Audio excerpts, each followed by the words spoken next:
A demon king, Kalyavana, wanted to avenge his father Garga Muni's insult and destroy the Yadva clan. So, he joined hands with Jarasandha to destroy Mathura. They planned to attack from the east and the west simultaneously.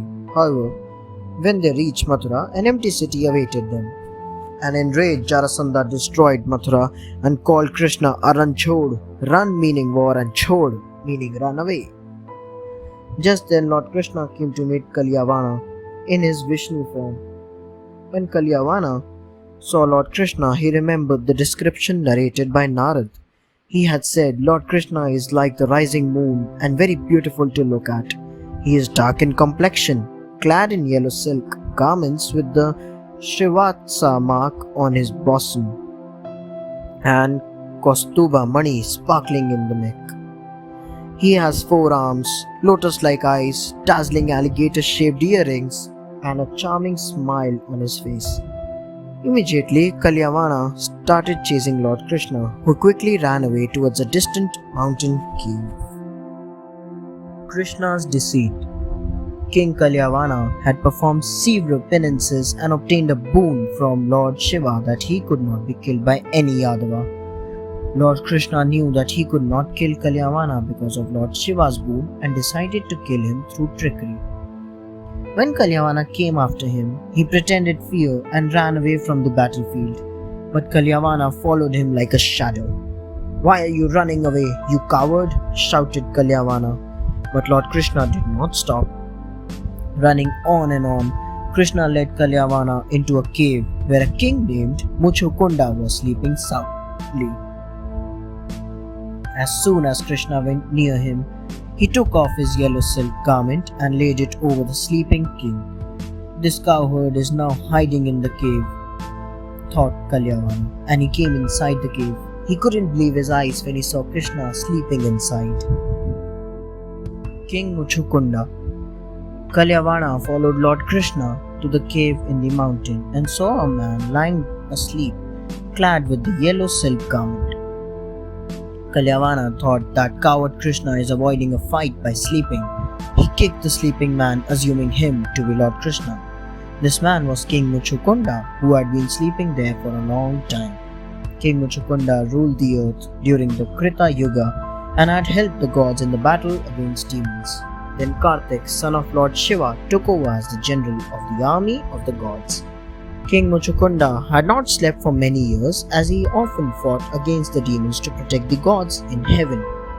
He was very tired, but the earth had changed so much during the period.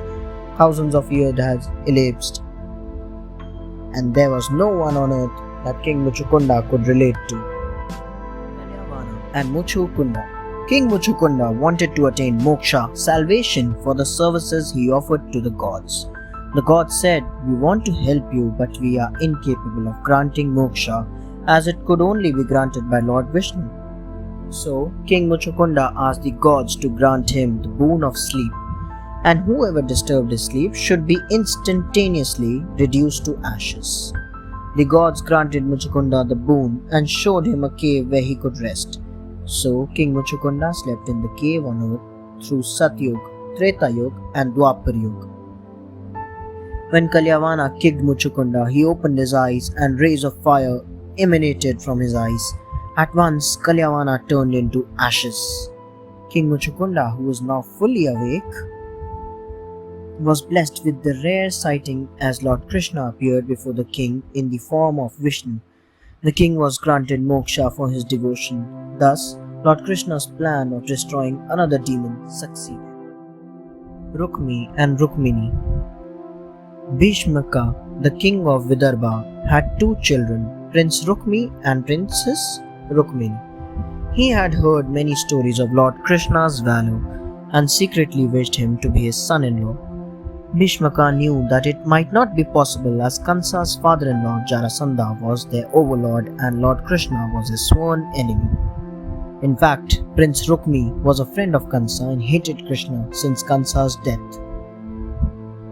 He wanted his younger sister Rukmini to marry Shishupal, the crown prince of Chedi, who also was favoured by Jarasandha. Bhishmaka had to agree with Rukmi and decided to marry his daughter to Shishupal.